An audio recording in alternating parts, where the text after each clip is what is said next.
False flag operations are covert operations designed to deceive the public in order to make an attack look like some outside force carried it out. This gives a nation the ability to start a war and make it look like they were the victims. This is very important if the public does not want war, and it also limits the ability for opposing interests to stop the new war.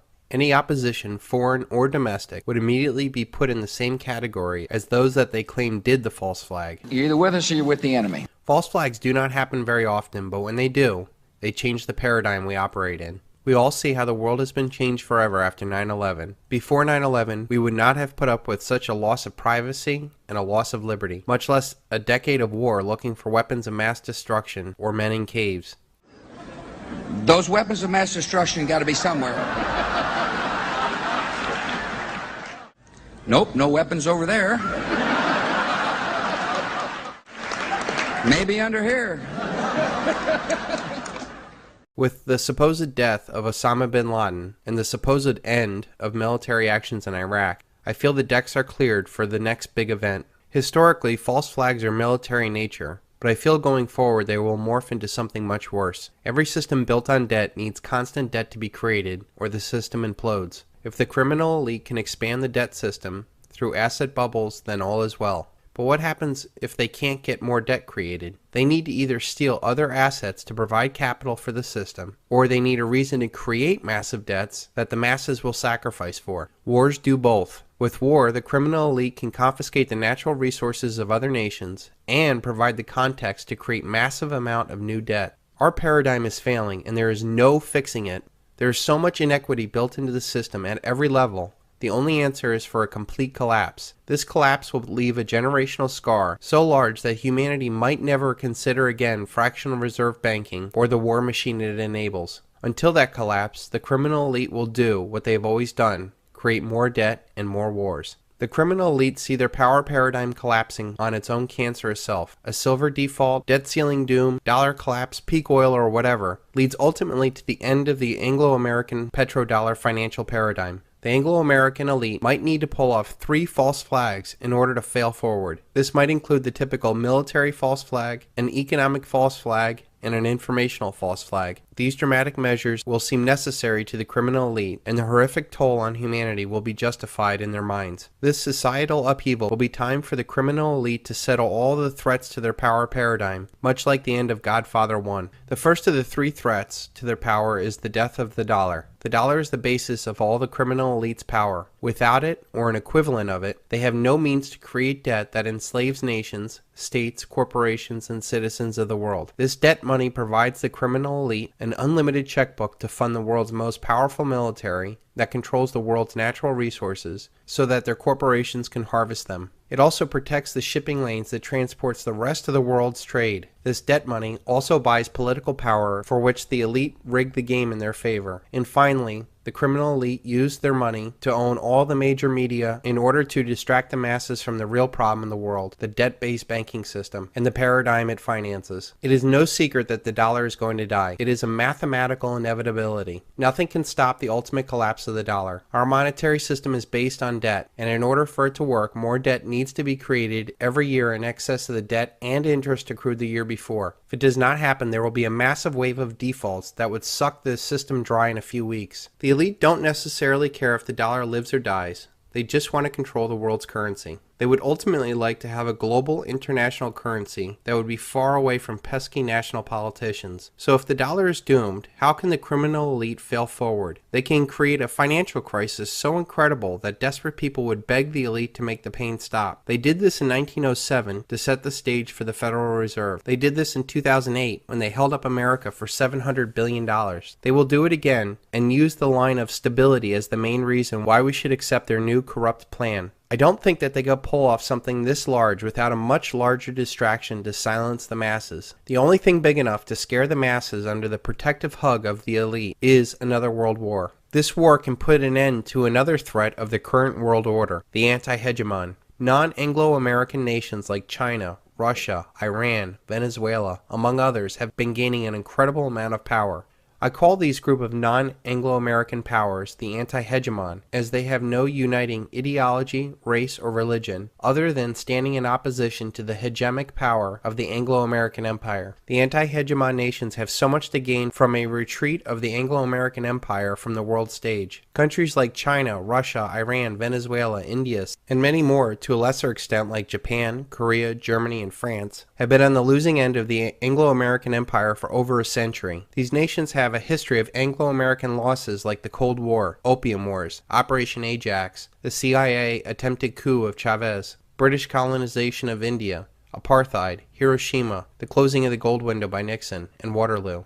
These are only some of the examples the Anglo-American elite have used in the past to ensure their supremacy. The Anglo-American elite have used every form of deceit to change or cheat the rules in pursuit of world domination. I believe the most likely event for a military false flag will be an American ship sunk in the Strait of Hormuz, supposedly by the Iranians. In order to understand this, it is imperative to understand the petrodollar. After Nixon took the dollar off the international gold standard, the Anglo-American elite devised a way to back the dollar with oil. Without going into too much detail, the plan was simply for their Arab partners to raise the price of oil dramatically and only sell their oil for dollars. They would then recycle all of those dollars back into the Anglo-American financial centers. So if you ever wondered why the Arab nations that called us the Great Satan gave us all their dollars, you now know why. The defense of this petrodollar standard has led us to invade Iraq when Saddam Hussein sold oil for euros, and Gaddafi in Libya when he proposed that he and other nations sell their oil for the new gold dinar. This is also why so many sanctions have been put on to Iran. The Iranians opened up their oil bourse in 2008 to sell their oil for anything but the dollar. An attack on an American warship would be exactly what Dick Cheney plotted to do in 2008 before he left office. Here is an insider's account of that meeting from the famed journalist Seymour Hersh.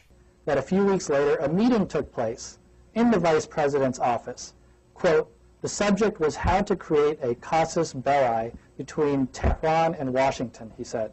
What you're writing there is that Cheney, there was a meeting in the White House where Cheney presided over, looking to cook up the next war, a false war based on false intelligence.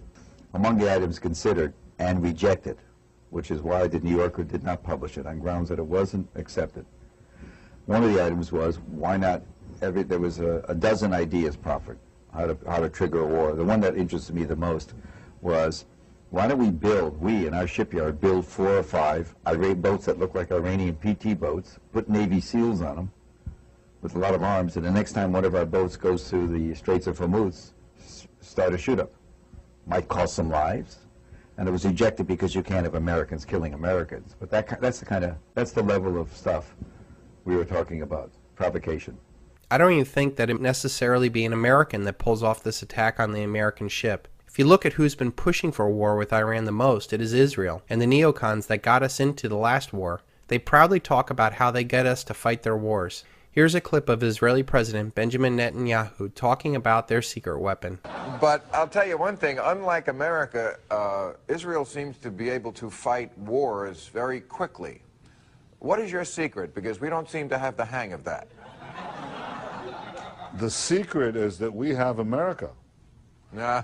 And America, you see, the point is that Israel... If you think that that was just a slip, please look into Project for a New American Century or the 1967 USS Liberty incident, where unmarked Israeli planes attacked and nearly sunk the most decorated ship in our fleet with the purpose of getting the United States to attack Egypt. I frankly think that crisis initiation is really tough. And it's very hard for me to see how the United States president can get us to war with Iran. Which leads me to conclude that if, in fact, compromise is not coming, that the traditional way of America gets to war is what would be best for U.S. interests. Some people might think that Mr. Roosevelt wanted to get us into World War II, as David mentioned. You may recall we had to wait for Pearl Harbor. Some people might think Mr. Wilson wanted to get us into World War I. You may recall he had to wait for the Lusitania episode. Some people might think that Mr. Johnson wanted to send troops to Vietnam. You may recall he had to wait for the Gulf of Tonkin episode. We didn't go to war with Spain until the USS, until the Maine exploded. Girls delightful in Cuba, stop. could send you prose poems about scenery, but don't feel right spending your money. Stop. There is no war in Cuba. Signed, Wheeler. Any answer? Yes, dear Wheeler, you provide the prose poems. I'll provide the war.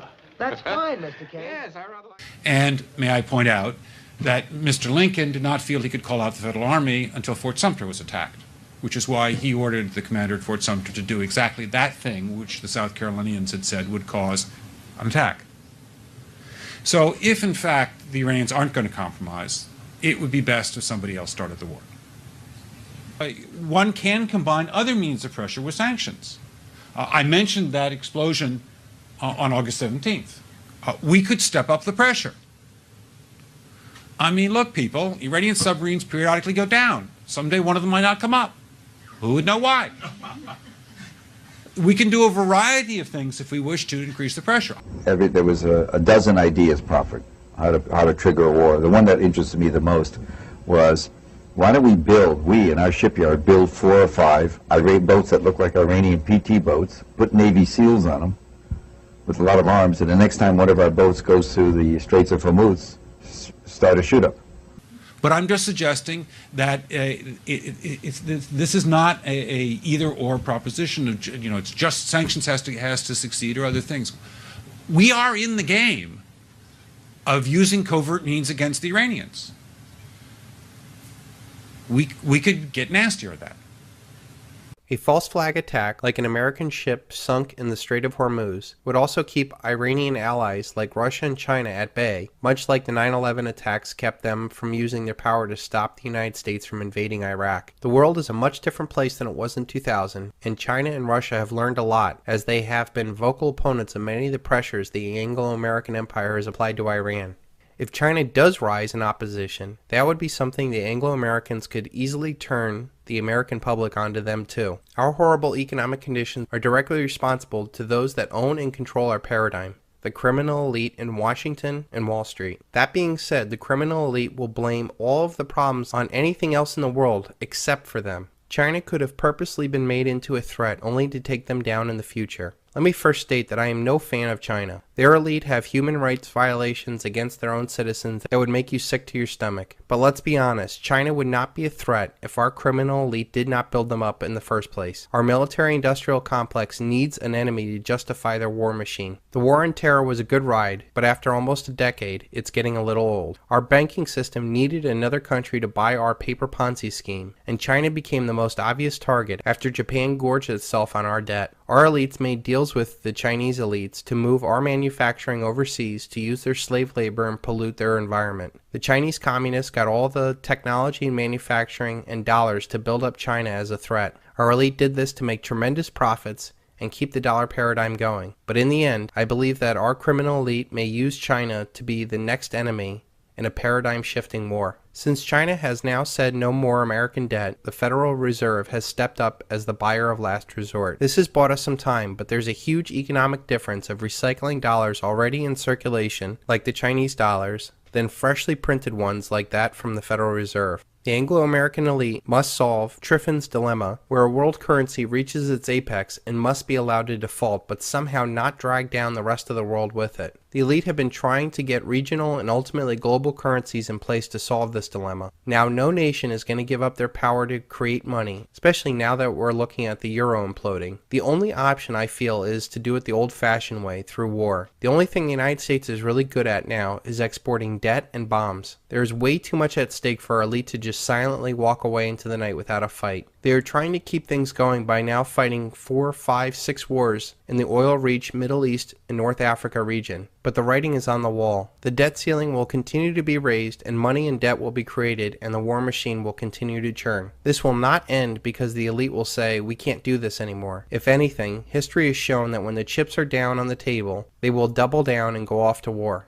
The destruction of the dollar will either be the cause of war, or war will be the destruction of the dollar. If there is an economic false flag, like a massive treasury sell-off, then it could be a cause of war with China. Or if there is a military false flag, it will cause the dollar's destruction and force introduction of a new monetary paradigm, possibly a global currency. The elite will use this upheaval to destroy any competitors. In the smoking aftermath of the war, they will impose a new paradigm based off of the same destructive seeds of the old paradigm. There is a third threat to the elite's power paradigm that can and should stop all of this. Freedom of information. There is no doubt the internet has gotten away from the criminal elite and that their lies have been exposed. Small sites all over the internet have shown over and over again that the emperor has no clothes. I can see an informational false flag to coincide with the economic and military false flag. They can falsely blame China or domestic groups like Anonymous for massive internet shutdowns. I believe that big corporations will still have a functioning internet, but small informational sites will be shut down for sake of quote-unquote national security. Perhaps it could even be something much worse, where they shut down all free speech and opposition for the sake of national security. I believe ultimately a wide-awake humanity will put an end to all these forms of treachery. We have the benefit of seeing the same playbook over and over again throughout history, and if they do try another false flag, it is imperative that we question the perceived reality and wake humanity up before we get marched off to another war. Our job is not necessarily to fight this evil. We only need to expose evil so it'll cease to have power. The real challenge is to show people that the good that they think they are doing is really evil, and they will no longer do it. We need to convince our fellow citizens that debt and war are evil, and we need to rid this scourge from humanity once and for all. The timing and order of all this is unknown, but just know that it's going to get dramatically worse before it gets any better. Every 80 years or so, a paradigm dies and a new one is born out of the ashes of the old. 80 years ago, we had the Great Depression and World War II, and this was the creation of our current paradigm. 80 years before that, we had the Civil War, and 80 years before that, we had the Revolutionary War. So far, the United States has survived and has gone on to become a global superpower. This time around, we have the possibility of a Revolutionary War, a Civil War, or a World War, or a combination of all three. There is nothing in writing that says America will go on forever. In fact, given our horrible record on debt and war, this system deserves to die an awful death, so that humanity will never go back down this path again. Only then can we go about creating a new paradigm, one that resonates with who we are, built upon peace and understanding.